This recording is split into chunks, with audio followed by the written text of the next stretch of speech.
ठीक है बच्चों, देखो आज हम लोग अपना न्यू चैप्टर शुरू कर रहे हैं क्योंकि डिफरेंशिएशन इसमें एक टॉपिक आपका बचा है मोशन इन वन डायमेंशन में केवल। वो है आपका डिफरेंट कैलकुलस मेथड, जिसमें हम लोग न्यूमेरिकल्स पे कैलकुलस मेथड करते हैं। वो मैं आपको इसलिए अभी नहीं बता रहा हूँ क्योंकि कुछ बच्चों ने डिफरेंशिएशन इंटीग्रेशन अभी पढ़ा नहीं है, तो उनको कोई प्रॉब्लम ना हो जाए इसलिए। तो आपका नया चैप्टर शुरू कर दे रहे हैं, काइनेमेटिक्स यूनिट का न्यू चैप्टर है आपका ये, मोशन इन प्लेन। ठीक है,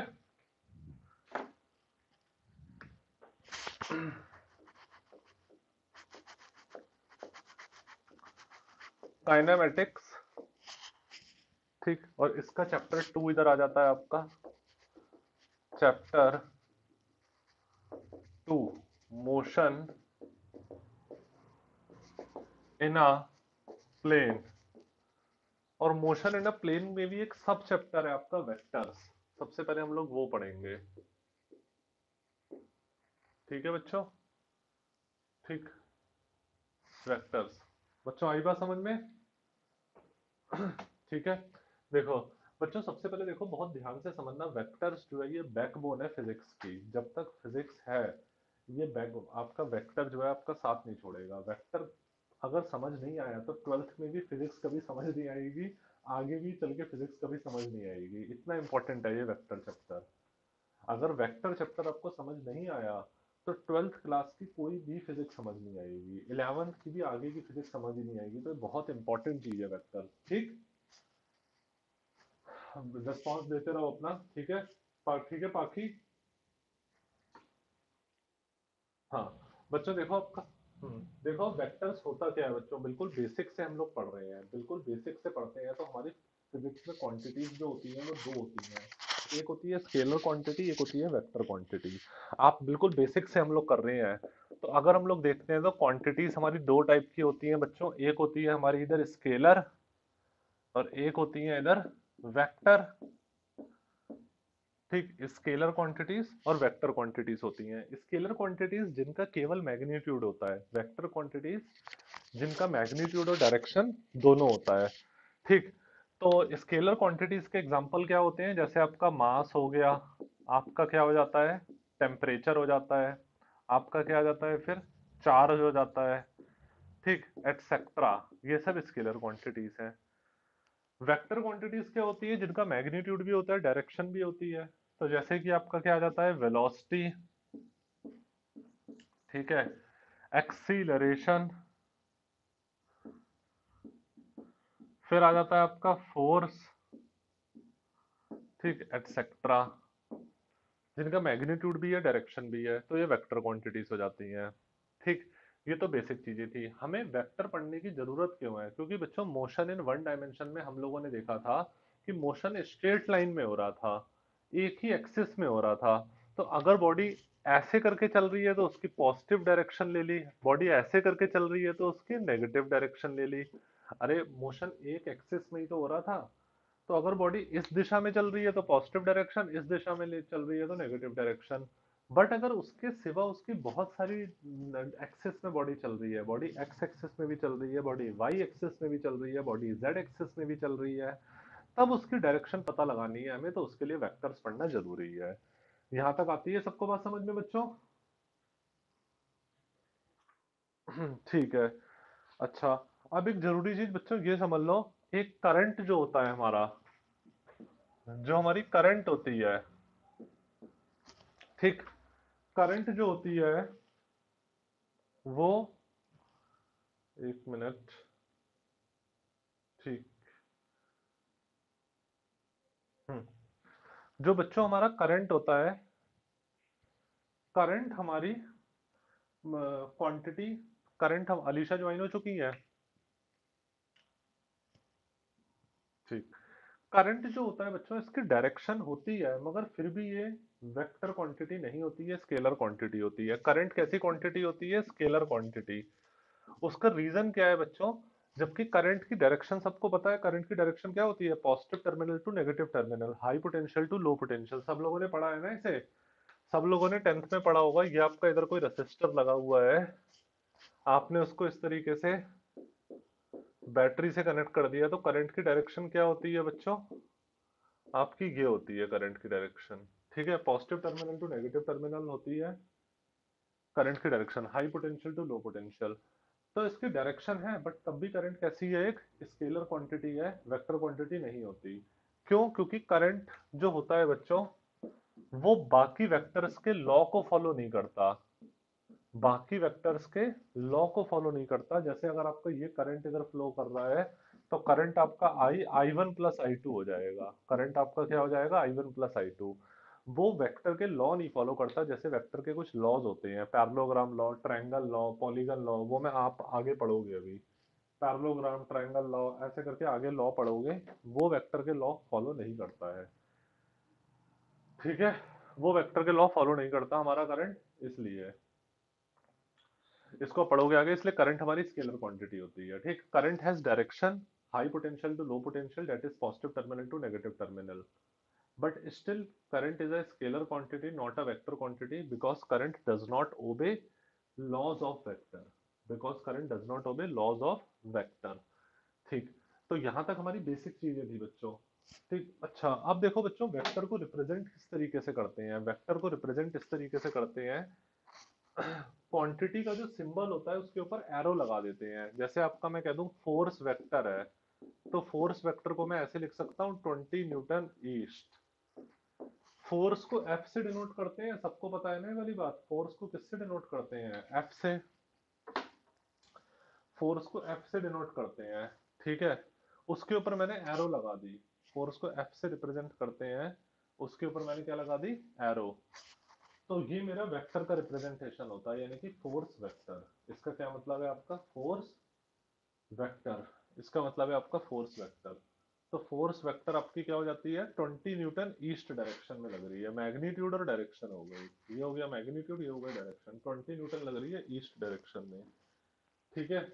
इसी तरीके से जैसे मैंने वेलोसिटी को v से रिप्रेजेंट करते हैं, उसके ऊपर एरो लगा दिए, तो इसका मतलब क्या हो गया? 10 मीटर पर सेकंड है, इसको नॉर्थ कह दिया मैंने, कि मतलब मेरी 10 मीटर पर सेकंड नॉर्थ डायरेक्शन में वेलोसिटी है। 10 मीटर पर सेकंड नॉर्थ डायरेक्शन में क्या है? वेलोसिटी है। इसी तरीके से एक्सीलरेशन है मेरा, एक्सीलरेशन को मैंने कह दिया 20 मीटर पर सेकंड स्क्वायर वेस्ट। एक्सीलरेशन को स्मॉल ए से डिनोट करते हैं, उसके ऊपर एरो लगा दी, यानी कि एक्सीलरेशन वेक्टर।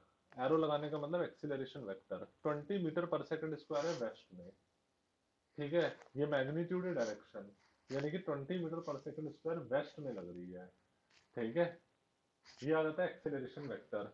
इसके बाद इस तरीके से वेक्टर का रिप्रेजेंटेशन होता है, ठीक है बच्चों। फाइन। अब देखो, ये तो आपका वेक्टर का रिप्रेजेंटेशन। वेक्टर का वैसे सिंबल क्या होता है आपका? वेक्टर ये एक एरो से रिप्रेजेंट होती है। एरो में बच्चों सबको पता चल रहा है, ये हमारा हेड होता है और ये हमारा क्या होता है? टेल। ये हमारा हेड और ये हमारा इधर टेल होता है एरो में, ठीक। एरो में दो चीजें होती हैं, ये हेड, ये टेल। वो एक प्रोवर्ब है ना, बहुत फेमस, एक फेमस बहुत बात कही जाती है कि जब हमारी किस्मत होगी, तो हेड भी हमारा, हेड भी जब हमारा वक्त होगा तो हेड भी अपना, टेल भी अपना। तो ये सबने सुना होगा प्रोवर्ब। खैर, वेक्टर को हम लोग हेड और टेल से रिप्रेजेंट, जो एरो का ये होता है ये हेड, ये होता है हमारा टेल होता है, ठीक है बच्चों। तो इसका स्क्रीनशॉट ले लो। यहाँ तक आई सबको बात समझ में? ठीक है, ठीक। ले लिया इसका स्क्रीनशॉट सबने? चलो ठीक। अब देखते हैं बच्चों, वेक्टर के बारे में सबसे पहले कुछ बेसिक चीजें मैं आपको बता रहा हूँ। बिल्कुल हमने बेसिक से शुरू करा है। मैंने आपको बताया क्वांटिटीज दो टाइप की होती है, स्केलर और वेक्टर क्वांटिटीज। उसके बाद करंट की डायरेक्शन है, तब भी करंट स्केलर क्वांटिटी है, क्योंकि करंट वेक्टर के लॉ को फॉलो नहीं करती है। उसके बाद वेक्टर का रिप्रेजेंटेशन किस तरीके से होता है, ये सब बता दिया आपको। अब देखते हैं,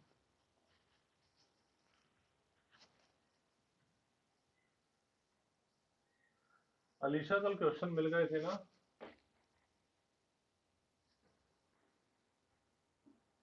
ठीक बच्चों को मैं वीडियो भी भेज दी थी मैंने ग्रुप में, सब प्ले हो रही है ना वीडियो?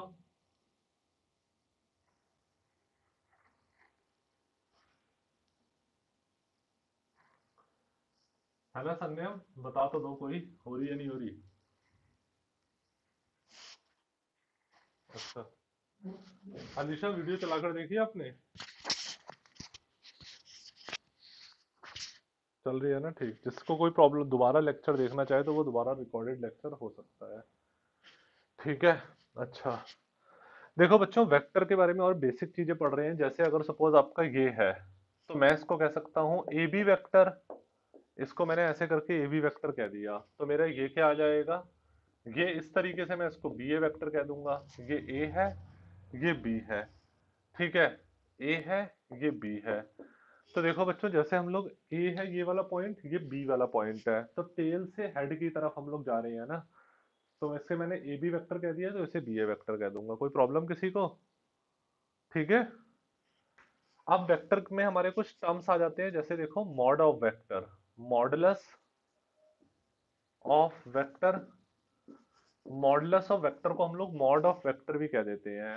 देखो, अगर किसी वेक्टर का मॉड लिखना है तो उसका उसको इस तरीके से मॉड के साइन के अंदर लिख लेते हैं। मॉड का साइन ये होता है ना, सबको पढ़ा होगा। ये हमारा क्या होता है? मॉड का साइन। ये हमारा क्या होता है बच्चों? मॉड का साइन होता है ये। तो इसका मतलब होता है only magnitude of vector. Modulus of vector का मतलब हम लोग केवल मैग्नीट्यूड ऑफ वेक्टर देख रहे हैं। ठीक है। जैसे आपका ये, अगर ए वेक्टर है आपकी 20 न्यूटन ईस्ट, तो अगर मैंने इसका मॉड लिख दिया तो केवल अब ये 20 न्यूटन आ जाएगा। केवल क्या आ जाएगा? ये 20 न्यूटन आ जाएगा। आई बात समझ में बच्चों सबको ये? ठीक है। फाइन।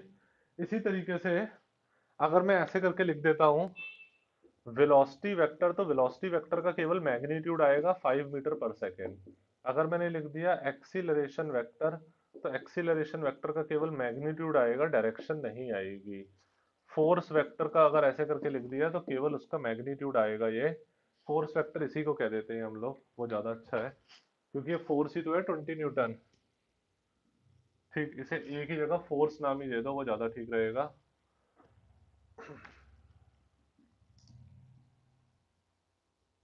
ठीक। फाइन। तो फोर्स वेक्टर आपकी इधर आ जाती है। वैसे फोर्स वेक्टर 20 न्यूटन ईस्ट है, मैग्नीट्यूड और डायरेक्शन।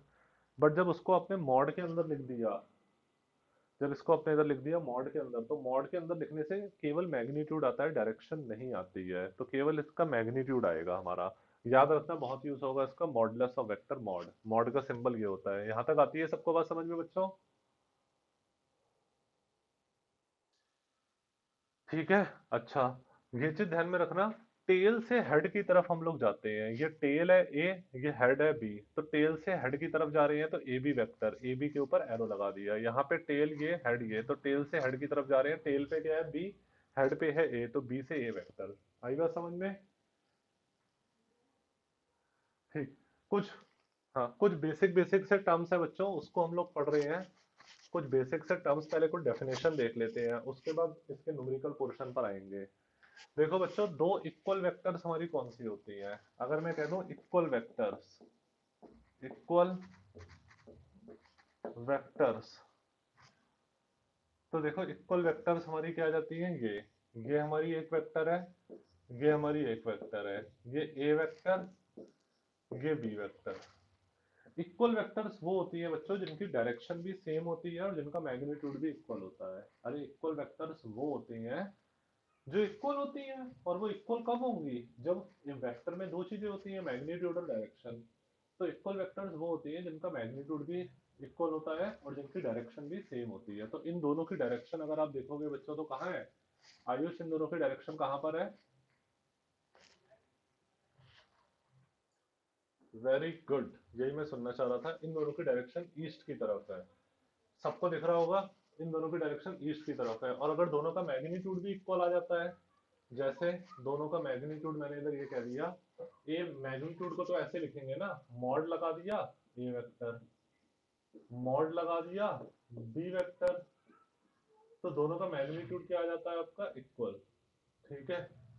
देखो, मॉड लगा दिया ए वेक्टर, मॉड लगा दिया बी वेक्टर, तो दोनों का मैग्नीट्यूड भी इक्वल हो गया। मॉड लगाकर मॉड लगा दिया ए वेक्टर इक्वल टू मॉड लगा दिया बी वेक्टर, दोनों का मैग्नीट्यूड इक्वल, दोनों की सेम डायरेक्शन, तो ये इक्वल वेक्टर्स हो जाती है। ठीक है बच्चों?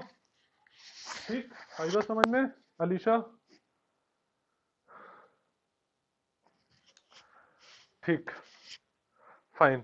अब देखो बच्चों, हमारा ये आ जाता है, हमारा नेगेटिव वेक्टर क्या होता है? Negative vector. तो नेगेटिव वेक्टर क्या होता है बच्चों? जिसमें मैग्नीट्यूड तो इक्वल होता है, डायरेक्शन अपोजिट होती है। मैग्नीट्यूड क्या होता है बच्चों आपका? इक्वल। और डायरेक्शन क्या होती है? अपोजिट। जैसे दोनों का मैग्नीट्यूड इधर इक्वल है मगर डायरेक्शन अपोजिट है। ए वेक्टर का मैग्नीट्यूड इक्वल है, मैं सारे नोट्स का आपको फोटो भेज दूंगा। ए वेक्टर का मैग्नीट्यूड बी वेक्टर के मैग्नीट्यूड के इक्वल है, बट डायरेक्शन अपोजिट है। संयम बी की डायरेक्शन क्या है? बी वेक्टर की क्या डायरेक्शन है? West, very good. और ए वेक्टर की डायरेक्शन क्या है? ईस्ट। तो आप इस तरीके से लिख सकते हो, so A vector is equal to minus B vector. A vector को माइनस बी वेक्टर लिख सकते हो कि direction opposite but magnitude equal. तो दोनों equal and opposite negative vectors. ठीक है, ठीक है बच्चों। हम्म। फिलिप्स, फिलिप ठीक।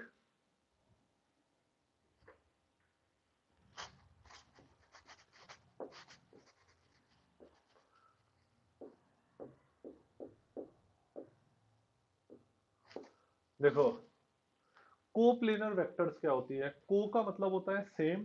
को का क्या मतलब होता है? सेम। प्लेनर मतलब एक ही प्लेन में जो होती है। ये मेरा व्हाइट बोर्ड कौन से प्लेन पर है? एक्स वाई प्लेन पर ही तो है, क्योंकि इसकी एक्स एक्सिस है, इधर वाई एक्सिस है, इसकी जेड एक्सिस तो है नहीं।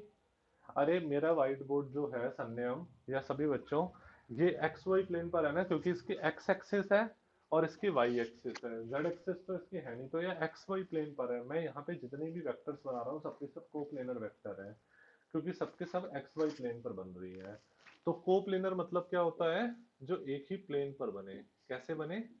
एक ही प्लेन पर बने। ठीक। ए vector, B vector, C vector, ये इधर आ जाता है डी वेक्टर। ये सारी क्या है बच्चों? कोप्लेनर वेक्टर है। समझ में आई बच्चों बात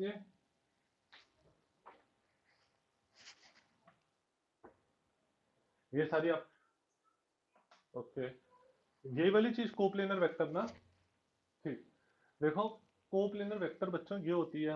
हाँ हाँ, देखो बच्चों, कोप्लेनर वेक्टर वो होती है। को का मतलब क्या होता है? ये जो सी ओ लिखा हुआ है ना, को, इसका मतलब होता है सेम।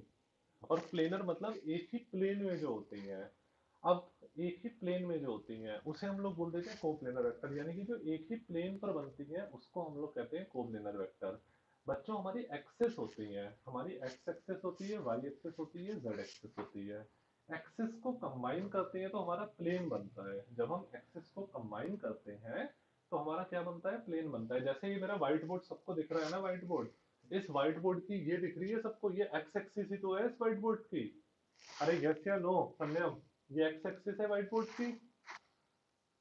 संयम, मनेजा, आयुष। हाँ वो, यार रिस्पॉन्स। तो ये देखो एक्स एक्सिस है, ये सबको दिख रहा है, तो ये वाई एक्सिस है। तो इसकी दो एक्सिस है, एक्स एक्सिस और वाई एक्सिस, यानी कि ये एक्स वाई प्लेन है। जेड एक्सिस तो इसकी है नहीं, बाहर की तरफ आती हुई थोड़ी ना कोई चीज दिख रही है। जेड एक्सिस तो इसकी है नहीं, इसकी एक्स और वाई एक्सिस है। तो यानी कि ये व्हाइट बोर्ड जो है मेरा एक्स वाई प्लेन पर है। व्हाइट बोर्ड मेरा एक्स वाई प्लेन पर है, यानी कि इस व्हाइट बोर्ड में मैं जो भी वेक्टर बना रहा हूँ, ये वेक्टर, ये वेक्टर, ये दोनों वेक्टर्स, ये तीनों वेक्टर, ये सबकी सब क्या है? कोप्लेनर वेक्टर है। ठीक है, आई बात समझ में काफी? हाँ, ये था हमारा, ये हमारी होती है कोप्लेनर वेक्टर, जो एक ही प्लेन पे होती हैं। जैसे व्हाइट बोर्ड पे जितनी वेक्टर्स बनी है सबकी सब सेम प्लेन पर है, एक्स वाई प्लेन पर, एक ही प्लेन पर है, इसलिए कोप्लेनर वेक्टर्स हैं। ठीक है। अच्छा, इसका स्क्रीनशॉट ले लो जल्दी से। ले लिया? ठीक है, इसके बाद देखते हैं।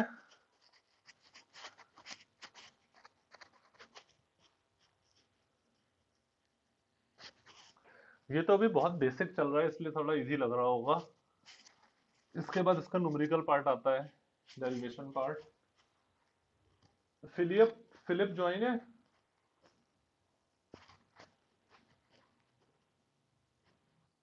अच्छा, अच्छा, फिलिप की आवाज नहीं आ रही ना। देखो बच्चों, इसके बाद हमारा आ जाता है को इनिशियल वेक्टर। ये आ जाता है हमारा को इनिशियल वेक्टर। को इनिशियल वेक्टर क्या होती है, नाम से पता चल रहा है। को का मतलब क्या होता है, सेम। इनिशियल मतलब सेम जगह से इनिशिएट करती है, सेम जगह से शुरू होती है। तो को इनिशियल वेक्टर कुल मिलाकर वो होती है जिनकी टेल एक ही जगह मीट करती है। जिनकी टेल एक ही जगह मीट करती है वो को इनिशियल वेक्टर है। ये ए vector, B vector, C vector और ये डी वेक्टर एक ही जगह से शुरुआत हो रही है ना इनकी। इन सबका टेल एक ही है, तो ये सबकी सब क्या है बच्चों, को इनिशियल वेक्टर है। ठीक है, ये सबके सब क्या है, को इनिशियल वेक्टर्स है ये। Is it clear? इन सबकी टेल इक्वल। हाँ, तो ये को इनिशियल वेक्टर है, सबकी टेल्स एक जगह पे मिल रही है, एक जगह से शुरू हो रही है, तो ये को इनिशियल वेक्टर है। इसी तरीके से इधर आ जाता है को टर्मिनस वेक्टर। को टर्मिनस वेक्टर, को टर्मिनस का मतलब होता है जो एक ही जगह पे एंड होती है, यानी कि जिनके हेड एक जगह मिलते हैं। जिनके हेड एक जगह मिलते हैं, जैसे ये हो गई, ये ए वेक्टर, बी वेक्टर और ये सी वेक्टर। ये हमारी क्या आ जाती है बच्चों, ए vector, B vector, C vector. ये हमारी को टर्मिनस वेक्टर है। सेम टर्मिनस मतलब सेम जगह पे एंड हो रही है। हम लोग जंक्शन रेलवे स्टेशन पे जाते हैं तो कहते हैं ना टर्मिनल ए पे जाओ, टर्मिनल बी पे जाओ, कि मतलब हमारे वहां पर आ रही है। तो खैर टर्मिनल मतलब को टर्मिनस वेक्टर एक ही जगह पे टर्मिनेट कर रही है, एक ही जगह पे एंड हो रही है हमारी। ये हेड जिनके एक जगह पे मिल रहे हैं वो को टर्मिनस, जिनके एक जगह पे टेल मिल रही है वो को इनिशियल। आई बात समझ में सबको ये? ठीक है। इसके बाद देखते हैं बच्चों, को टर्मिनस के बाद ये आ जाता है को लीनियर वेक्टर्स। को लीनियर वेक्टर्स। को लीनियर वेक्टर्स बच्चों वो होती है, देखो, को linear vector same linear vectors, यानी कि जिनकी सेम डायरेक्शन होती है, यानी कि जो पैरेलल होती है या एंटी पैरेलल होती है आपस में। जो आपस में क्या होती है, पैरेलल या एंटी पैरेलल होती है। ठीक है बच्चों, ये वो वेक्टर्स होती हैं जो आपस में पैरेलल होती हैं या एंटी पैरेलल होती हैं। जैसे इधर मैं लिख देता हूं पैरेलल और एंटी पैरेलल। पैरेलल और एंटी पैरेलल होती हैं। जैसे ये आपकी है वेक्टर्स, ठीक, ए वेक्टर बी वेक्टर, ये एक दूसरे के बीच में क्या है, पैरेलल।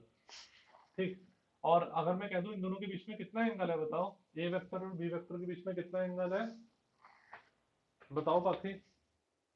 0 डिग्री का एंगल है दोनों के बीच में। वेरी गुड, क्योंकि दोनों सेम डायरेक्शन में। और अगर एंटी पैरेलल का मतलब दोनों एक अपोजिट डायरेक्शन में हो। दोनों कैसी हो बच्चों, अपोजिट डायरेक्शन में, तो उसे कह देते हैं एंटी पैरेलल। अब बताओ दोनों के बीच में कितना एंगल है, कितना एंगल है दोनों के बीच में? अच्छा, 360 है, वेरी गुड। 180 डिग्री का एंगल है, 180 डिग्री का एंगल है दोनों के बीच में।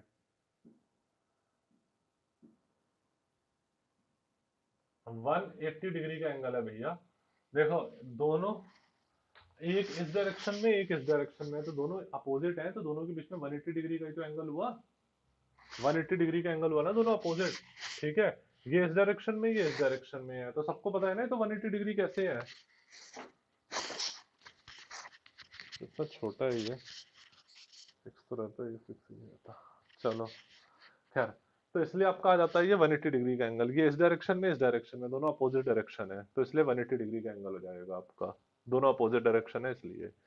ठीक है, तो जो पैरेलल या एंटी पैरेलल होती है, यानी कि दो वेक्टर्स के बीच में अगर 0 डिग्री एंगल या दो वेक्टर्स के बीच में 180 डिग्री का एंगल बन रहा हो, तो उनको हम लोग कह देते हैं कोलिनियर वेक्टर्स। उनको हम लोग कोलिनियर वेक्टर्स कह देते हैं। ठीक, अगर 180 डिग्री का एंगल बन रहा होता है तो वो एंटी पैरेलल कहलाती हैं। अगर 0 डिग्री का एंगल बन रहा होता है तो वो पैरेलल कहलाती हैं।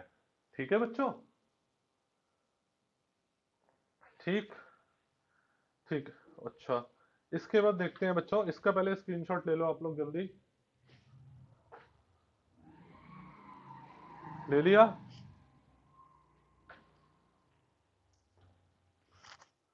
ठीक, वैसे अभी इसके स्क्रीनशॉट की इतना स्पेस है। चलो, इसके बाद देखो आपको एक चीज और बता देता हूँ, ये आपका इधर यूनिट वेक्टर हो जाता है, ये आपका इधर आ जाता है फिर यूनिट वेक्टर। यूनिट वेक्टर देखो क्या होता है आपका, यूनिट बहुत इंपॉर्टेंट, बाकी सारी चीजें इतनी इंपॉर्टेंट नहीं थी, ये वाली चीज बहुत इंपॉर्टेंट है, यूनिट वेक्टर। यूनिट वेक्टर क्या होता है, एक ऐसी वेक्टर जिसका मैग्नीट्यूड यूनिट हो। यूनिट वेक्टर एक ऐसी वेक्टर जिसका मैग्नीट्यूड क्या हो, यूनिट हो, जिसका मैग्नीट्यूड वन हो, जिसका मैग्नीट्यूड वन हो। तो यूनिट वेक्टर जो होती है बच्चों, vector which has magnitude one. तो यूनिट वेक्टर को कैसे रिप्रेजेंट करते हैं, देखो यूनिट वेक्टर को कैसे ए कैप से रिप्रेजेंट करते हैं। जैसे ये मेरा ए है, इसके ऊपर अगर मैंने कैप वाला सिंबल लगा दिया तो इसका मतलब ये यूनिट वेक्टर है। और यूनिट वेक्टर हमें मिलता कैसे है, वेक्टर को मैग्नीट्यूड से डिवाइड कर देते हैं, वेक्टर को उसके मैग्नीट्यूड से डिवाइड कर देते हैं। ठीक है बच्चों, वेक्टर को उसके मैग्नीट्यूड से हम लोग इधर कर देते हैं डिवाइड, तो इससे हमें यूनिट वेक्टर मिल जाता है। अरे क्योंकि वेक्टर के अंदर क्या है, मैग्नीट्यूड इनटू डायरेक्शन, और इसके अंदर क्या है, ओनली मैग्नीट्यूड। तो मैग्नीट्यूड कट हो गया, तो वन मैग्नीट्यूड और डायरेक्शन है इसके अंदर, तो ये हमारा यूनिट वेक्टर हो जाता है। याद रखना है यूनिट वेक्टर का ये फॉर्मूला होता है बच्चों, बहुत काम आएगा। यूनिट वेक्टर का यही वाला फॉर्मूला होता है, vector upon magnitude of vector, vector upon magnitude of vector, upon magnitude of vector. Vector के अंदर मैग्नीट्यूड और डायरेक्शन दोनों है, इसके अंदर केवल मैग्नीट्यूड है, तो मैग्नीट्यूड से मैग्नीट्यूड कट गया, क्या बचा वन, और direct one magnitude into direction. तो यूनिट वेक्टर जिनके अंदर डायरेक्शन है बस मैग्नीट्यूड वन है। ठीक है, ये इससे इसको रिप्रेजेंट करते हैं। अगर मैं बी यूनिट वेक्टर की बात करूं तो बी के ऊपर मैंने कैप लगा दिया, बी यूनिट वेक्टर, वेक्टर को डिवाइड कर दिया किससे, उसके मैग्नीट्यूड से, मैग्नीट्यूड को मॉड के अंदर लिखा, तो ये बाद में बी वेक्टर और मैग्नीट्यूड बी वेक्टर का ये आ गया। यहां तक बच्चों बात समझ में आई सबको?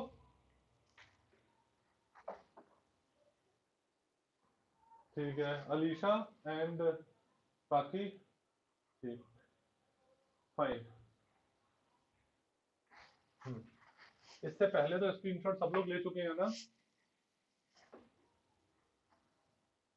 ठीक, अब देखो बच्चों यूनिट वेक्टर, ये सब हमारी चीजें थी इधर, बहुत इंपॉर्टेंट।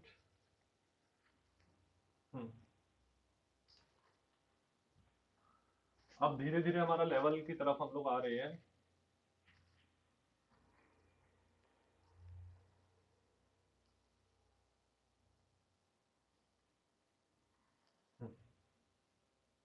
देखो ये हमारा क्या आ जाता है इसके बाद, ये हमारी बच्चों इधर एक एक्स एक्सिस है, ये हमारी क्या है इधर एक्स एक्सिस, ये है इधर वाई एक्सिस, और ये है इधर हमारी जेड एक्सिस।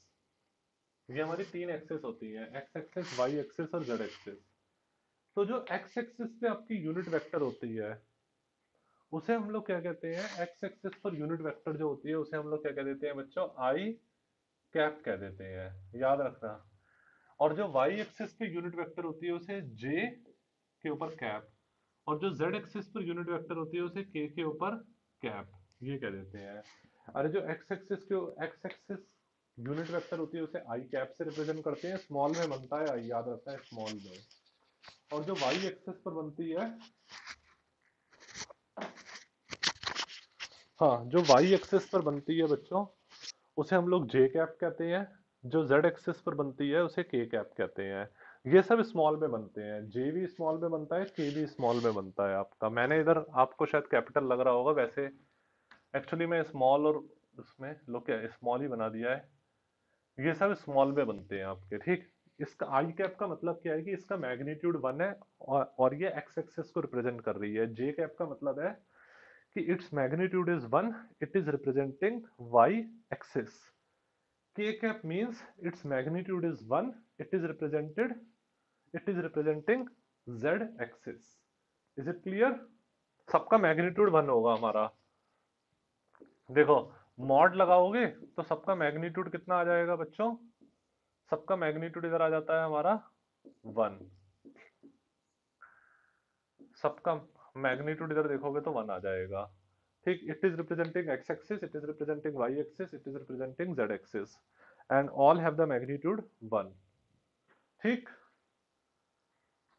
अच्छा यहां तक आती है बच्चों बात समझ में?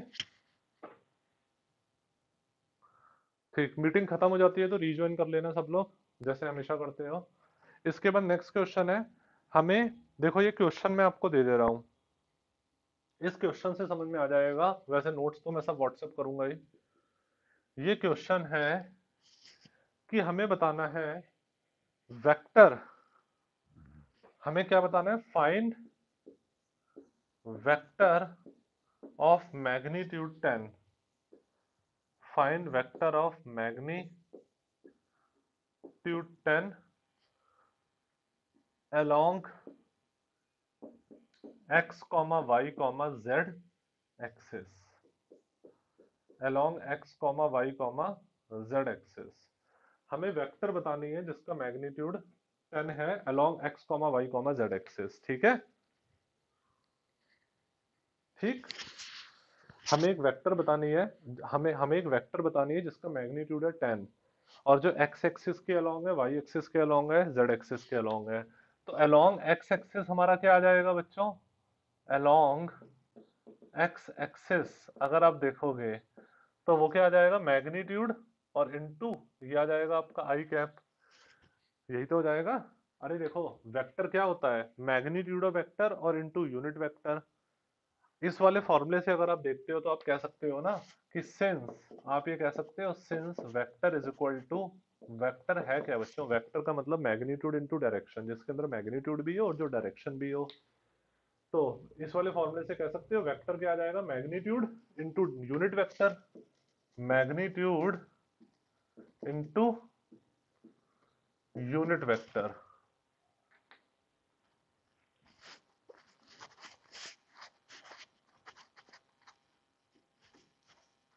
मैग्नीट्यूड इनटू यूनिट वेक्टर, और क्या आ जाएगा आपका, फिर वेक्टर क्या आ जाएगा इधर, magnitude 10, unit vector x axis में क्या होती है 10 आई कैप, वाई एक्सिस के अलोंग देखोगे तो आपका क्या आ जाएगा बच्चों, वाई एक्सिस के अलोंग देखते हो तो आपका मैग्नीट्यूड 10 और वाई एक्सिस के अलोंग यूनिट वेक्टर क्या होती है, जे कैप। अरे जेड एक्सिस के अलोंग देखोगे बच्चों तो क्या आ जाएगा आपका, मैग्नीट्यूड 10 और यूनिट वेक्टर जेड एक्सिस के अलोंग क्या होती है, के कैप। अरे तो यही तो हो जाएगा, मैग्नीट्यूड हो गई, डायरेक्शन हो गई, मैग्नीट्यूड डायरेक्शन, मैग्नीट्यूड डायरेक्शन। सबको बात समझ में आई बच्चों ये? ठीक है, अलीशा बाकी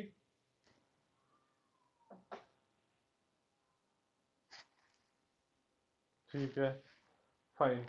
इसका स्क्रीनशॉट ले लो बच्चों जल्दी,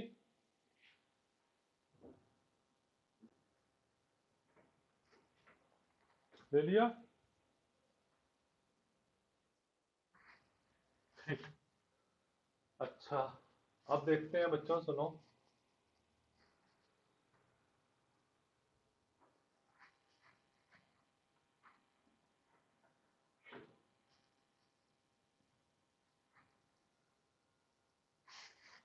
बच्चों एक इंपॉर्टेंट चीज अब देखते हैं, multiplication of vector, multiplication of vector.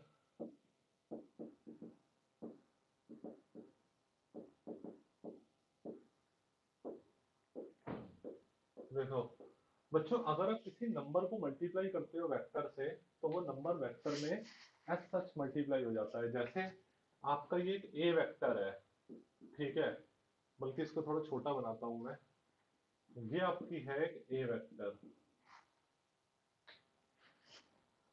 ठीक है, ये आपकी एक ए वेक्टर है, मैंने इसको 2 से मल्टीप्लाई कर दिया तो आपकी 2 ए वेक्टर क्या हो जाएगी, 2 ए वेक्टर इसका डबल हो जाएगा, डायरेक्शन वही रहेगी मगर डबल हो जाएगी। अरे मैग्नीट्यूड बढ़ गया, तो जिसकी वजह से पहले एरो छोटी बन रही थी अब एरो बड़ी बनेगी, पहले एरो कैसी बन रही थी, छोटी, अब एरो कैसी बनेगी, बड़ी, और डायरेक्शन वही है इसकी।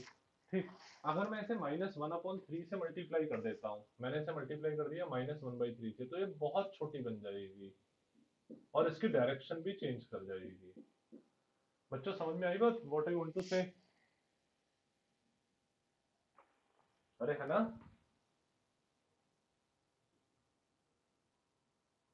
ठीक है बच्चों, मैंने ये चीज बताई है आपको। ओके, देखो बच्चों, मैंने ये चीज बताई है, मल्टीप्लीकेशन ऑफ वेक्टर, मतलब अगर हम लोग किसी न्यूमेरिकल डिजिट को किसी वेक्टर से मल्टीप्लाई करते हैं, तो वो हमारा एज इट इज उसके आगे लग जाता है। जैसे ये मेरी ए वेक्टर है जो ईस्ट डायरेक्शन में है, ये ए वेक्टर है, ये कैसी है, ईस्ट डायरेक्शन में, मैंने इसको 2 से मल्टीप्लाई कर दिया तो ये 2 ए वेक्टर आ गया। 2 से मल्टीप्लाई कर दिया तो इसकी डायरेक्शन तो वही रहेगी, पहले भी ईस्ट थी अब भी ईस्ट रहेगी, मगर अब इसका मैग्नीट्यूड बढ़ जाएगा। अरे पहले ए थी ये, अब 2 टाइम्स हो गई ना, डबल हो गई, डबल हो गई तो इसकी मैग्नीट्यूड इसका बढ़ गया, यानी कि वेक्टर भी बढ़ गई। वेक्टर पहले छोटी थी अब बड़ी हो गई ना, क्योंकि मैग्नीट्यूड बढ़ गया। वेक्टर है क्या, magnitude into direction, magnitude 2 time हो गया तो वेक्टर भी तो बढ़ जाएगी, पहले छोटी सी वेक्टर थी अब बड़ी हो गई। ठीक, आई बात समझ में पाखी? ठीक है, ये हो गया, क्योंकि वेक्टर है क्या हमारा, मैग्नीट्यूड इनटू डायरेक्शन, पहले मैंने मैग्नीट्यूड को डबल कर दिया, जब मैग्नीट्यूड डबल हो गया तो वेक्टर भी तो बढ़ जाएगी, वेक्टर पहले छोटी थी अब देखो बड़ी हो गई। अब मैंने इधर क्या कर दिया, -1/3 से मल्टीप्लाई कर दिया, माइनस से मल्टीप्लाई कर रहा हूं तो डायरेक्शन चेंज कर जाएगी। पहले डायरेक्शन कैसी थी, ईस्ट, अब डायरेक्शन कैसी हो जाएगी, वेस्ट। ये बात समझ में आई सबको? अब डायरेक्शन वेस्ट, और 1/3 से कर रहा हूं तो वेक्टर कम हो जाएगी ना, मैग्नीट्यूड छोटा तो वेक्टर कम हो जाएगी, पहले इतनी थी अब छोटी हो गई वेक्टर। आई बात समझ में पाखी?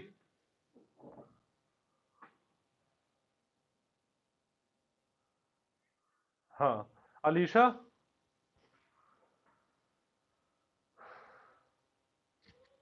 ठीक है, 1/3 से मल्टीप्लाई कर रहा हूं ना, मैग्नीट्यूड 1/3 हो गया, तो मैग्नीट्यूड छोटा हो गया तो वेक्टर छोटी हो गई, पहले बड़ी वेक्टर अब छोटी हो गई, और माइनस का मतलब पहले ईस्ट थी अब वेस्ट हो गई। ठीक है, तो ये इसका मतलब होता है हमारा ख्याल, ये मल्टीप्लीकेशन ऑफ वेक्टर इधर आ जाता है। चलो अब बहुत इंपॉर्टेंट चीज कर लेते हैं बच्चों। ठीक है, ये बहुत इंपॉर्टेंट चीज होती है हमारी। देखो, इसको करते हैं हम लोग इस तरीके से करेंगे, इसका स्क्रीनशॉट ले लो जल्दी से पहले।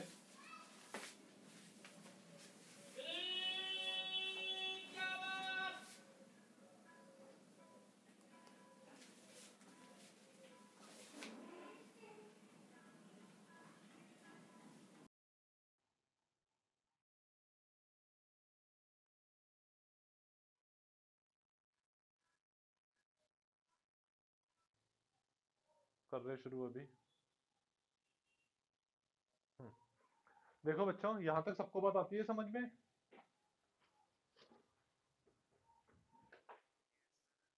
ठीक है, देखो अब बच्चों हम लोग कर रहे हैं बहुत इंपॉर्टेंट चीज, इसको बहुत ज्यादा ध्यान से सुनना आप सब लोग।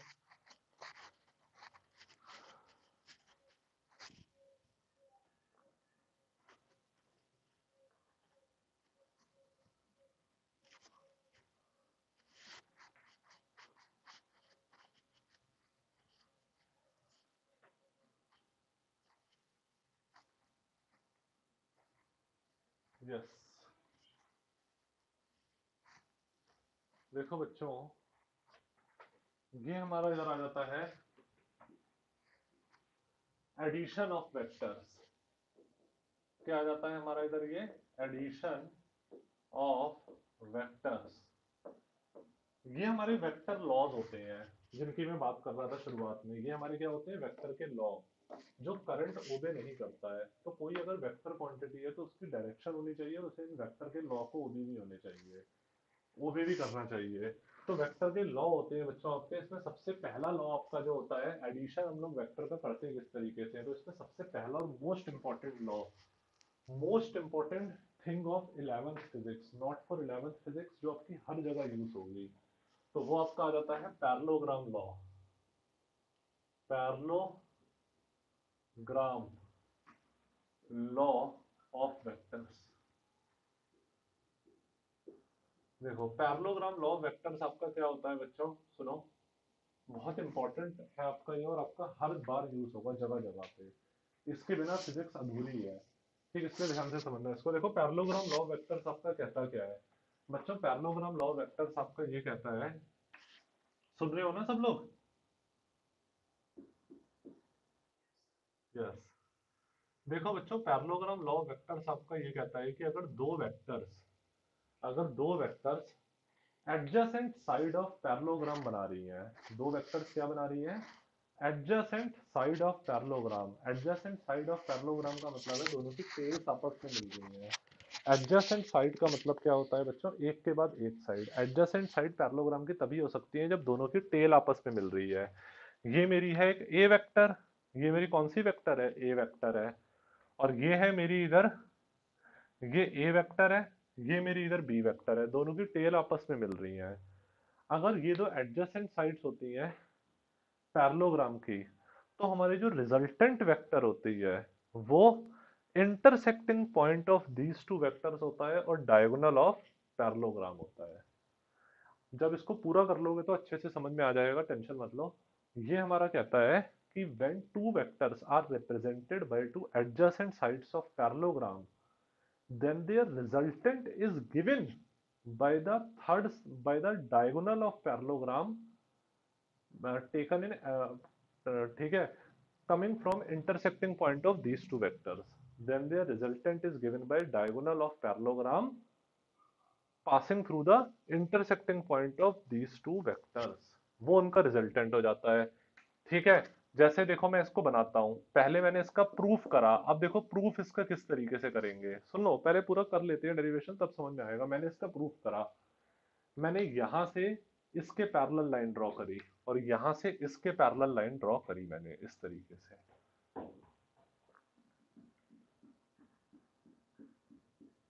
ठीक, ये मैंने डॉट डॉट इसलिए बनाया है क्योंकि ये मेरी कंस्ट्रक्शन वाली लाइंस हैं। मैंने क्या करा, यहां से इसके पैरेलल लाइन ड्रॉ करी, यहां से इसके पैरेलल लाइन ड्रॉ करी, ताकि मुझे कंप्लीट पैरेललोग्राम मिल जाए। इन दोनों वेक्टर्स के बीच में कितना एंगल बन रहा है बच्चों? थीटा एंगल बन रहा है इन दोनों वेक्टर्स के बीच में। इन दोनों वेक्टर्स के बीच में कितना एंगल बन रहा है? थीटा। ठीक है, इन दोनों वेक्टर्स के बीच में आपका इधर थीटा एंगल बन रहा है। तो हमारी जो रिजल्टेंट वेक्टर होती है वो क्या होती है? Diagonal of parallelogram. ये हमारी इधर आ जाती है रिजल्टेंट वेक्टर, ये हो जाती है हमारी इधर रिजल्टेंट वेक्टर। ठीक, जो डायगोनल ऑफ पैरेललोग्राम होती है और intersecting point of these two vectors होती है, इन दोनों वेक्टर्स के इंटरसेक्टिंग पॉइंट से पास कर रही होती है। ठीक, ये हमारी आ जाती है इधर रिजल्टेंट वेक्टर। ये हमारी इधर रिजल्टेंट वेक्टर हो जाती है जो डायगोनल ऑफ पैरेललोग्राम है और intersecting point of these two vectors है। मैं इसका नाम दे देता हूं, ये P, ये Q, ये R और ये S। तो बच्चों आप खुद बताओ, ये आपको पैरेललोग्राम ही तो दिख रहा है। अरे एक पैरेललोग्राम दिख रहा है ना सबको?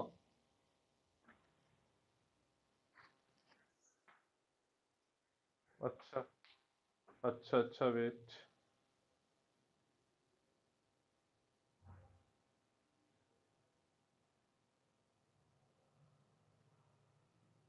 आप सही है स्क्रीन?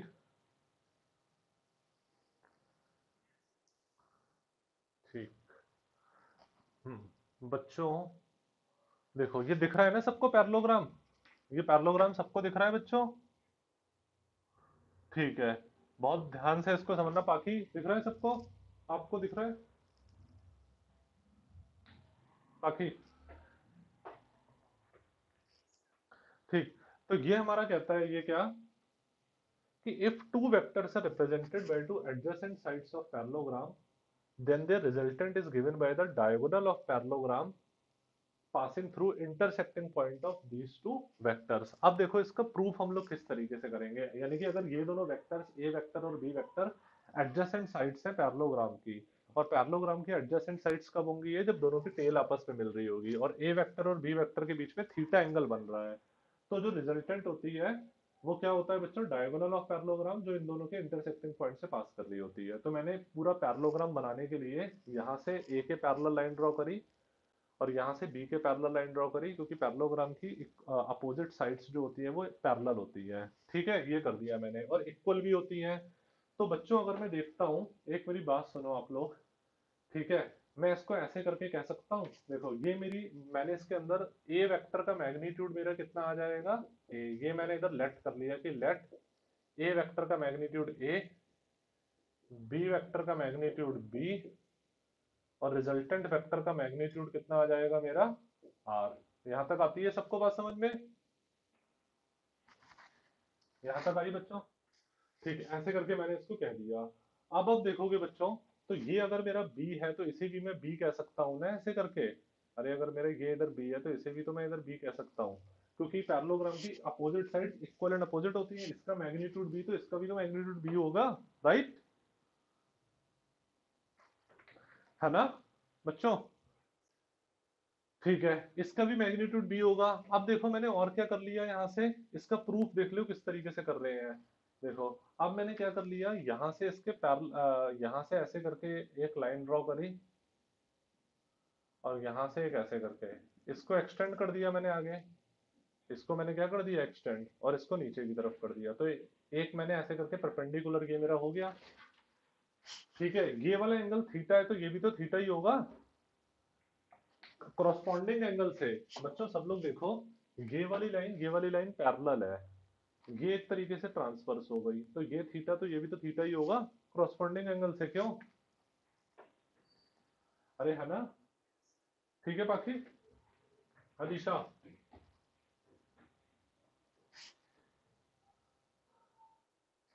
ठीक है, देखो पाखी समझ में आई बात? देखो बच्चों, क्या मैंने करा है, पैरेललोग्राम की opposite sides equal and parallel होती हैं, तो ये वाली लाइन क्या होगी, पैरेलल। पैरेलल होगी तो अगर इन दोनों के बीच में थीटा एंगल, तो ये भी थीटा हो जाएगा, ये ट्रांसफर्स हो जाएगी। तो इसलिए ये वाला एंगल और ये वाला एंगल क्या हो जाएगा आपका, थीटा। ठीक, कॉरस्पॉन्डिंग एंगल से। इसका मैग्नीट्यूड बी, तो इसका भी मैग्नीट्यूड इधर बी आ जाएगा। ठीक है, अच्छा। अब देखो बच्चों, अगर मैं इस वाले ट्रायंगल के अंदर ले लेता हूँ, इसका मैंने नाम क्या दे दिया था, पी क्यू आर एस, तो इसे मैं टी नाम दे देता हूँ। ठीक, इसे इसे मैंने नाम दे दिया है इधर टी। अब मैं अगर इधर देखता हूँ, तो बच्चों मैंने ट्रायंगल ले लिया, ट्रायंगल कौन सा, Q S, Q R T, triangle Q R T मैंने लिया। ठीक, तो इस वाले ट्रायंगल क्यू आर टी में अगर मैं देखता हूँ, तो इस वाले ट्रायंगल क्यू आर टी में अगर मैं देखता हूँ, तो cos थीटा मेरा क्या आ जाएगा, cos थीटा क्या आ जाएगा, बेस अपॉन हाइपोटेनियस। बेस क्या है मेरा, क्यू टी, और हाइपोटेनस मेरा क्या है, बी। 90 डिग्री के जस्ट अपोजिट हाइपोटेनस होता है, तो क्यूटी मेरा क्या आ जाएगा, बी कॉस थीटा। क्यूटी क्या आ जाएगा मेरा, बी कॉस थीटा इधर आ जाएगा। इसके बाद इसी तरीके से अगर मैं साइन थीटा देखता हूं, तो साइन थीटा क्या होता है, परपेंडिकुलर अपॉन हाइपोटेनस, एंगल के जस्ट अपोजिट परपेंडिकुलर होता है। सबको पता होगी ये वाली बात, एंगल के जस्ट अपोजिट परपेंडिकुलर, 90 डिग्री के जस्ट अपोजिट हाइपोटेनियस, बाकी बची हुई साइड बेस। तो एंगल के just opposite perpendicular R T, R T upon B. तो आर टी आपका क्या आ जाएगा, बी साइन थीटा आ जाएगा। यहां तक आती है बच्चों बात समझ में? यानी कि ये आपका इधर आ जाता है बी कॉस थीटा। ठीक है, ये चीज आपकी इधर आ जाती है बी कॉस थीटा इधर आ जाती है, और ये चीज इधर आ जाती है आपकी बी साइन थीटा इधर आ जाती है। ऐसे करके मैंने इसको इधर बना दिया। ठीक, ये मेरा ए वेक्टर है जिसका मैग्नीट्यूड मेरा कितना है, ए के इक्वल है, तो वैसे ए ही लिख देता हूँ, वैसे ज्यादा सही है। इसे मैंने इधर बी मैग्नीट्यूड के टर्म्स में लिख दिया, इसे मैंने मैग्नीट्यूड के टर्म्स में ये लिख दिया ए, इसे लिख दिया है बी। ठीक है, अच्छा। अब आप देखते हो बच्चों, तो देखो चलो आपको प्रॉब्लम हो रही है, तो ए वेक्टर इसे बी वेक्टर, ठीक, क्योंकि पहले। ठीक, अच्छा। यहां तक आती है किसी को कोई प्रॉब्लम यहां तक बच्चों? यहां तक किसी को कोई प्रॉब्लम? फिलिप? अच्छा, आयुष? ठीक, देखो, अब हम लोगों ने ये वाला ट्रायंगल ले लिया। देखो बच्चों, ये वाला ट्रायंगल पी टी आर बहुत इंपॉर्टेंट डेरिवेशन है जो एग्जाम में जरूर आएगा आपके। ट्रायंगल ले लिया मैंने कौन सा, पी टी आर। ये आपका ट्रायंगल है पी टी आर। देखो राइट एंगल ट्रायंगल है पी टी आर बच्चों, राइट एंगल ट्रायंगल है, तो राइट एंगल ट्रायंगल में 90 डिग्री के जस्ट अपोजिट क्या होती है, हाइपोटेनियस। तो जो हाइपोटेनियस का स्क्वायर होता है, पाइथागोरस थ्योरम लगा दी मैंने। तो आप कह सकते हो इस तरीके से, सिंस पी आर का स्क्वायर ये किसके इक्वल आ जाता है, पी टी का स्क्वायर प्लस टी आर का स्क्वायर, यही तो हो जाता है। P R T, P T R के अंदर पी आर का स्क्वायर किसके इक्वल आ जाता है, पी टी का स्क्वायर प्लस टी आर का स्क्वायर। और पी आर आपका क्या है बच्चों, आर वेक्टर का स्क्वायर। किसी भी वेक्टर का स्क्वायर करते हो तो वो उसका मैग्नीट्यूड का स्क्वायर ही हो जाता है। तो खैर हम तो सब मैग्नीट्यूड के टर्म्स में ले रहे हैं, आर स्क्वायर आ जाएगा। यहाँ पे मैं सबका मैग्नीट्यूड ले रहा हूँ, ये वो मैंने वेक्टर से वैसे रिप्रेजेंट करा है, बट मैं सबका मैग्नीट्यूड ही लूंगा। ठीक है, क्योंकि हम लोग अब इसमें मैथमेटिक्स कर रहे हैं ना, तो मैथमेटिक्स में किसी का स्क्वायर वगैरह करेंगे तो डायरेक्शन का थोड़ा स्क्वायर कर दोगे कि नॉर्थ डायरेक्शन है तो नॉर्थ का स्क्वायर, साउथ है तो साउथ का स्क्वायर, मैग्नीट्यूड का ही तो स्क्वायर करोगे, क्यों संयम? ठीक है, हाँ, तो इसलिए इधर पी आर आर का स्क्वायर, और पीटी आपका क्या है, अगर पीटी को देखते हो तो पीटी आपका क्या है, P Q plus Q T. PT क्या है आपका, P Q plus Q T का स्क्वायर प्लस पी आर का स्क्वायर। ठीक है, तो ये आपका क्या आ जाएगा इधर, आर का स्क्वायर, पी क्यू क्या आ जाएगा आपका ए, मैग्नीट्यूड ये आ जाएगा क्यू टी आपका क्या, बी कॉस थीटा का स्क्वायर, और टी आर आपका क्या आ जाएगा, बी साइन थीटा का स्क्वायर, बी साइन थीटा का स्क्वायर। ठीक है, ये क्या आ जाएगा आपका, बी साइन थीटा का स्क्वायर। ठीक, अब इधर देखोगे तो ये क्या आ जाएगा बच्चों, आर स्क्वायर, इसका पूरे का स्क्वायर कर दोगे तो A square plus B square cos square theta plus 2ab cos theta, और प्लस में बी स्क्वायर और साइन स्क्वायर थीटा। अरे इस पूरे का अगर होल स्क्वायर कर दोगे तो यही तो हो जाएगा, इसका स्क्वायर प्लस इसका square B square cos square theta plus plus 2a into B cos theta, right. और ये आ जाएगा B square sine square theta. ठीक है बच्चों, ठीक है। अब देखोगे अगर आप, तो आर स्क्वायर आपका कितना आ जाएगा, ए स्क्वायर प्लस बी स्क्वायर को कॉमन ले लो, इधर आ जाएगा कॉस स्क्वायर थीटा और प्लस में साइन स्क्वायर थीटा। इन दोनों में मैंने कॉमन ले लिया ना, इसमें और इसमें, तो ये आ जाएगा बी स्क्वायर को कॉमन ले लिया तो ब्रैकेट में cos square theta plus sine square theta, और ये आ जाएगा प्लस में 2ab कॉस थीटा। तो आपका आर स्क्वायर कितना आ जाएगा बच्चों, A square plus B square, cos square theta plus sine square theta बन के इक्वल होता है, और प्लस में 2ab कॉस थीटा, ये आ जाएगा। तो आपका आर क्या आ जाएगा अगर देखोगे तो, अंडर रूट में A square plus B square plus 2ab cos theta, ये आ जाएगा आपका आर। आर बच्चों इधर आपका क्या आ जाएगा, देखो, अंडर रूट में A square plus B square plus 2ab cos theta.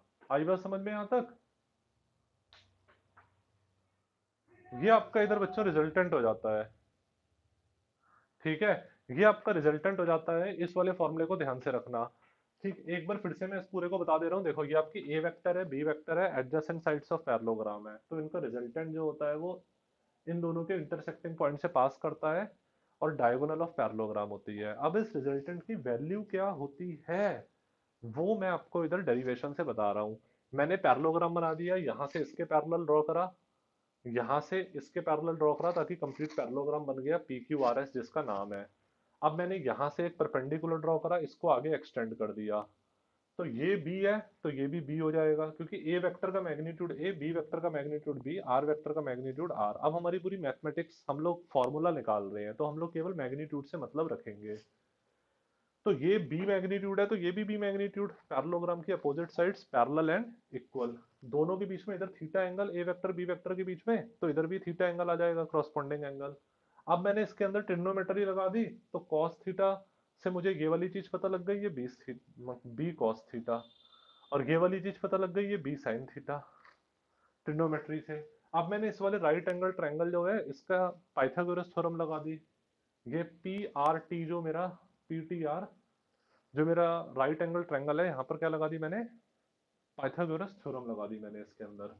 Pythagoras theorem लगा दी तो इसका हाइपोटेन्यूज का स्क्वायर क्या आ जाएगा, इसका स्क्वायर प्लस इसका स्क्वायर, ये तो बी साइन थीटा का स्क्वायर है। ये क्या आ जाएगा, P Q plus Q T, P Q क्या है, ए मैग्नीट्यूड के में, और Q T B cos theta इसका स्क्वायर, तो ये खोल दिया सब कुछ तो ये आ गया। तो यानी कि ध्यान रखना, ये बहुत इंपॉर्टेंट फॉर्मूला है, जीवन दैनिक 12th में भी काम आएगा, फिजिक्स में कोई भी न्यूमेरिकल करोगे ये आपका पीछा नहीं छोड़ेगा फॉर्मूला, आने वाली फिजिक्स में आपको यही फॉर्मूला आपके लिए सब कुछ है।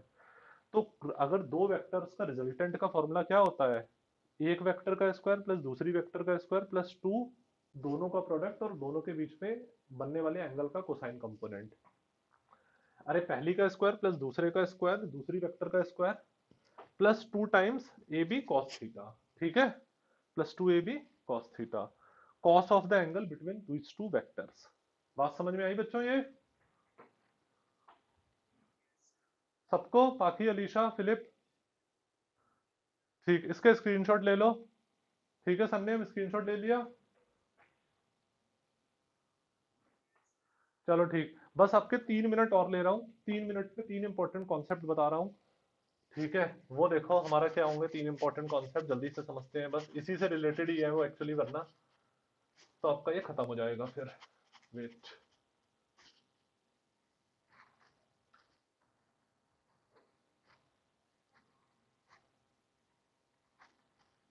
ये बच्चों बहुत इंपॉर्टेंट फॉर्मूला है आपका, जगह जगह यूज होगा, जगह जगह।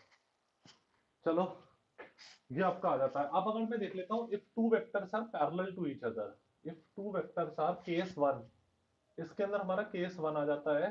और ये 5 मार्क्स में वैसे डेरिवेशन आता है, 3 मार्क्स में डेरिवेशन, 2 मार्क्स में इसकी डेफिनेशन आती है। ठीक है, if two vectors are parallel to each other, if two vectors are parallel to each other, देखो अगर दो वेक्टर्स बच्चों पैरेलल है तो दोनों के बीच में कितना एंगल बन रहा है आयुष?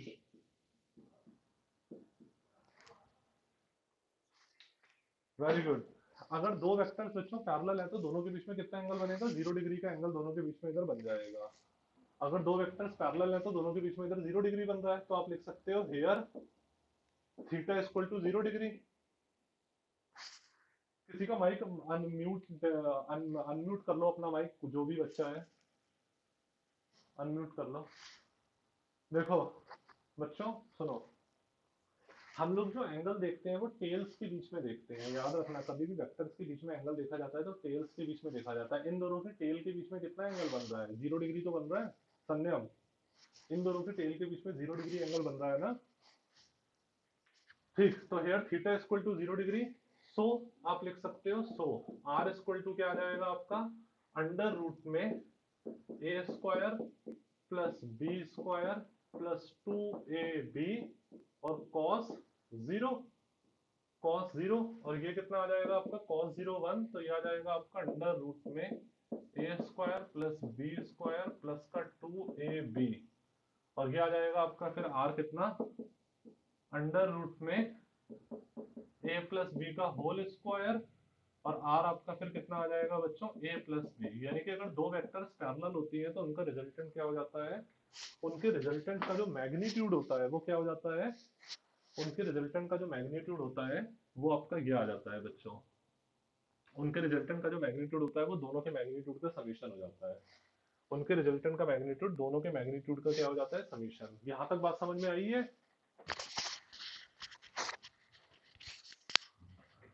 ठीक, ठीक है बच्चों, देखो अगर दो वेक्टर्स किसी एंगल पे होती हैं तब तो उनका रिजल्टेंट हम ये होता है, और अगर दो वेक्टर्स 0 डिग्री के एंगल पे यानी कि पैरेलल होती हैं तो उनके बीच का रिजल्टेंट का मैग्नीट्यूड दोनों के मैग्नीट्यूड्स का समीशन होता है। ठीक है अलीशा, इसका स्क्रीनशॉट ले लो जल्दी।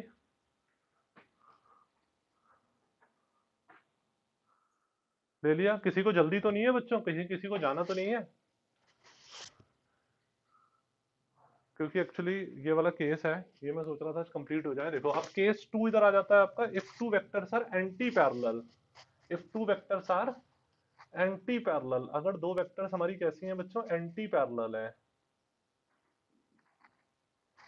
ठीक, if two vectors are anti parallel, ठीक, देखो if two vectors are anti parallel, दो वेक्टर्स आपके एंटी पैरेलल हैं, anti parallel to each other. Anti parallel का मतलब क्या होता है? दोनों के बीच में 180 डिग्री का एंगल बन रहा है, दोनों के बीच में 180 डिग्री का एंगल बन रहा है। ए वेक्टर ऐसे करता रहे तो बी वेक्टर आपकी इस डायरेक्शन में है। आप खुद देखो दोनों वेक्टर्स के टेल के बीच में कितना एंगल बन रहा है बच्चों? अरे दोनों के टेल के बीच में 180 डिग्री का तो एंगल बन रहा है। अगर आप दोनों को ऐसे करके ज्वाइन करोगे तो कितना एंगल बनेगा, ए वेक्टर, ये बी वेक्टर, दोनों की टेल को ज्वाइन करोगे तो 180 डिग्री का तो एंगल बनेगा बच्चों। क्यों,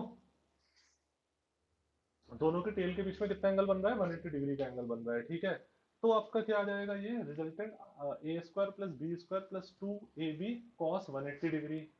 और ये सबको पता होगी बात की कॉस और साइन अपनी वैल्यू को आफ्टर 180 डिग्री रिपीट करते हैं अपोजिट साइन के साथ। पीसीएम के बच्चों को पता होगी, पीसीबी के बच्चे समझ लो, कॉस और साइन अपनी वैल्यू को रिपीट करते हैं आफ्टर 180 डिग्री अपोजिट साइन के साथ। कॉस 0 1 तो कॉस 180 -1 होता है, कॉस 360 फिर से 1 हो जाएगा, cos 0 1 तो cos 180 कितना होता है, -1, तो ये कितना आ जाएगा आपका माइनस का 2ab। और ये कितना आ जाएगा फिर आपका A square plus B square minus 2ab, तो a माइनस बी का होल स्क्वायर, और ये कितना आ जाएगा a माइनस बी। यानी कि अगर दो वेक्टर्स एंटी पैरेलल होती हैं तो उनके बीच का रिजल्टेंट उनके रिजल्टेंट का मैग्नीट्यूड उनके सब्ट्रैक्शन के इक्वल होता है। उनके रिजल्टेंट का मैग्नीट्यूड उनके मैग्नीट्यूड के सब्ट्रैक्शन के इक्वल होता है। बात समझ में आई बच्चों ये सबको, अलीशा, पाकी, फिलिप, यहाँ तक सबको बात आई, संयम, ठीक। लास्ट इसका स्क्रीनशॉट ले लो, जल्दी जल्दी से इसका स्क्रीनशॉट ले लो, उसके बाद बस लास्ट केस है हमारा, इसका स्क्रीनशॉट ले लिया, ले लिया, ठीक। अब देखो लास्ट केस है हमारा, केस 3 है, if two vectors are perpendicular to each other, if two vectors are perpendicular to each other. देखो ये आपका लास्ट केस इधर आ जाता है बच्चों, case 3, if two vectors are perpendicular, perpendicular को इस साइन से रिप्रेजेंट करते हैं, two vectors are perpendicular to each other, तो थीटा कितना आ जाएगा, 90 डिग्री, थीटा 90 डिग्री, क्योंकि दो वेक्टर्स के बीच में आपका ऐसे करके एंगल आ जाएगा ना, ये आपका इधर आ जाता है ए वेक्टर और ये आ जाता है आपका बी वेक्टर। ठीक है, तो दोनों के बीच में 90 डिग्री का एंगल बन रहा है, दोनों क्या है, परपेंडिकुलर, दोनों क्या है हमारी, ये परपेंडिकुलर है। ठीक है, दोनों के बीच में 90 डिग्री का एंगल, तो इधर क्या आ जाएगा आपका A square plus B square plus 2ab cos 90, cos 90 क्या होता है, 0, सबको पता है, तो आपका बस यही हो जाएगा, आर क्या आ जाएगा आपका अंडर रूट में A square plus B square, ये आपका इधर फॉर्मूला आ जाएगा। तब उनका जो रिजल्टेंट होगा,